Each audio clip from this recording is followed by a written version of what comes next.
તમે માય કાગલી રાજનીતિ કરો ના કરતા ઢાંકણીમાં પાણી લઈને ડૂબી પડો અને ઢાંકણીમાં ના લ્યો ને તો તમારા ગામમાં તારે વરસાદી પાણી ઘણું હજી સુધી ભરાયેલું છે, એમાં ડૂબીને તમારે જળ સમાધિ લેવી પડે। ભાજપના નેતાઓ મુખ્યમંત્રીના બધા સર્વે કરવા જોવા માટે આવ્યા, એટલે ઓલા ભાજપના અંધભક્તો છે ને એ પહેલથી કરીને કોંગ્રેસના આગેવાનોને એમ કે તમે આ મુખ્યમંત્રીને આવવાના ને એટલે કે ગામમાં નિયા ના આવતા। સૌરાષ્ટ્ર બાદ ઉત્તર ગુજરાતમાંથી સરકાર સામે ગંભીર આરોપો સાથે ગેનીબેનનો એક વિડીયો વાયરલ થયો છે।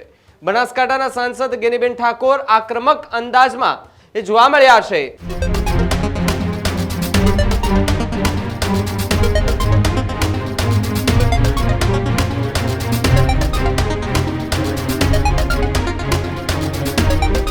રાજ્યમાં પડેલા કમોસમી વરસાદને કારણે ગુજરાતની અંદર રાજનીતિ તેજ થઈ ગઈ છે, તો બીજી તરફ સૌરાષ્ટ્રમાંથી કોંગ્રેસ સતત એ સરકાર સામે મીટ માંડીને બેઠી છે કે વહેલી તકે સહાય આપવામાં આવે। તો સાથે જ હવે બનાસકાંઠાના સાંસદ ગેનીબેન ઠાકોર કે જેનો એક વિડીયો સામે આવ્યો છે, જેમાં કમોસમી વરસાદના કારણે નુકસાન જે થયું છે તે મામલે રાજનીતિ તેજ થઈ છે। સૌરાષ્ટ્ર બાદ ઉત્તર ગુજરાતમાંથી સરકાર સામે ગંભીર આરોપો સાથે ગેનીબેનનો એક વિડીયો વાયરલ થયો છે। બનાસકાંઠાના સાંસદ ગેનીબેન ઠાકોર આક્રમક અંદાજમાં એ જોવા મળ્યા છે। સાથે જ એવું પણ કહ્યું છે કે સરકારે ઢાંકણીમાં પાણી લઈને એ મરી જવું જોઈએ, આ પ્રકારનું નિવેદન ગેનીબેન ઠાકોરે આપ્યું છે। ખેડૂતોને સહાયના નામે ઠાગા ઠૈયા આપવામાં આવતા હોવાનો આરોપ ગેનીબેને લગાવ્યો છે। 2 મહિનાનો સમય વીતી ગયો છતાં પણ હજુ સુધી સહાય કેમ નથી મળી તેવો સવાલ ગેનીબેને કર્યો છે। કમોસમી વરસાદને કારણે ગુજરાતની અંદર કેટલું નુકસાન જે છે તે જોવા મળ્યું છે, જેના કારણે કોંગ્રેસ આક્રમક રીતે લડી રહી છે।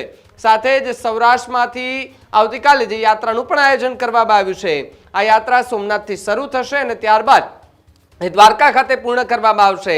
આ યાત્રામાં મોટી સંખ્યામાં ખેડૂતો અને કોંગ્રેસના નેતાઓ જે છે તે જોડાવાના છે અને સાથે જ હવે જે સરકાર જે છે તેના પર એ ભાર વધી રહ્યું છે, સતત વિપક્ષ જે છે તે દબાણ કરી રહ્યું છે કે દેવું માફ કરવામાં આવે, વહેલી તકે વળતર આપવામાં આવે, ટેકાના ભાવે મગફળી સહિતના જે વસ્તુઓ છે પાક છે ખરીદી કરવામાં આવે અને જે વીમા પાક યોજના છે એ પણ એ લાગુ કરી દેવામાં આવે, શરૂ કરી દેવામાં આવે। આ પ્રકારની માંગણીઓ સાથે વિપક્ષ જે છે તે સતત સત્તા પક્ષ અને સરકારને એ ઘેરી રહી છે। ત્યારે વધુ એક વિડીયો ગેનીબેન ઠાકોર જે છે તેમનો સામે આવ્યો છે, તેની અંદર કયા પ્રકારના આરોપો લગાવ્યા અને સરકારને શું કહ્યું ગેનીબેન ઠાકોરે, આવો સાંભળીએ।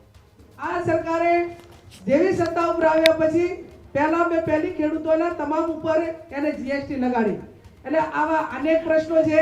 હમણાં આપણે આ વખતે અતિવૃષ્ટિ માટે કરીને આવેદન પત્ર આપ્યા, એમાં ખેડૂતોએ સાથ સહકાર પણ આપ્યો અને ખૂબ મોટી વાતો થઈ। જ્યારે મુખ્યમંત્રી આવ્યા ને ત્યારે તો આ બધાને એમ હતું ને આ બધા પત્રકારોએ બધાએ એવો મોટો લેખ લખ્યા, જાણે વાવને થરાદને સોયગામને તો એવી દિવાળી કરાવશે કે જાણે કોઈ વર ના આવી હોય એવી દિવાળી કરાવશે। પણ એના પાપે કદાચ કુદરત તો રૂઠી હતી, પણ કદાચ થોડા ઘણી મદદ કરવાની જે કરી હોત તો પણ ખેડૂતોની દિવાળી હારી જોત। આ વખત મને છે ગામડામાં કે એમાં શહેરમાં છે દિવાળી દેખાડી નથી। એનું કારણ કે ખેડૂત એ પોતે ધરાશય થઈ ગયો હોય, ખેડૂતને માત્ર પોતાની આવક એના ઉપર જ હોય અને એ જ્યારે ખેડૂતનો તમામ પાક નિષ્ફળ ગયો હોય ત્યારે એને દિવાળી જેવું એના ઘરે દેખાતું હોતું નથી। ત્યારે આ અતિવૃષ્ટિમાં ભાજપના નેતાઓ મુખ્યમંત્રીના બધા સર્વે કરવા જોવા માટે આવ્યા, એટલે ઓલા ભાજપના અંધભક્તો છે ને એ પહેલથી કરીને કોંગ્રેસના આગેવાનોને એમ કે તમે આ મુખ્યમંત્રીને આવવાના ને એટલે કે ગામમાં નિયા ના આવતા, એટલે તમે બોલશો ને એટલે વળતરને પણ અહીંયા કઈ રજૂઆત ના કરવડાય। અને અત્યારે ચૂંટણી નથી, કુદરતી આફત છે, અતિવૃષ્ટિ છે અને ખેડૂત એ રાજ્યનો મુખ્યમંત્રી આવે તો એની પાસે માગણીઓ ના કરી કે આવા તમે માય કાગલી રાજનીતિ કરો ના કરતા ઢાંકણીમાં પાણી લઈને ડૂબી પડો અને ઢાંકણીમાં ના લ્યો ને તો તમારા ગામમાં તારે વરસાદી પાણી ઘણું હજી સુધી ભરાયેલું છે, એમાં ડૂબીને તમારે જળ સમાધિ લેવી પડે। આ આટલા એને ખેડૂત તરીકે બધા જ ખેડૂતો છે।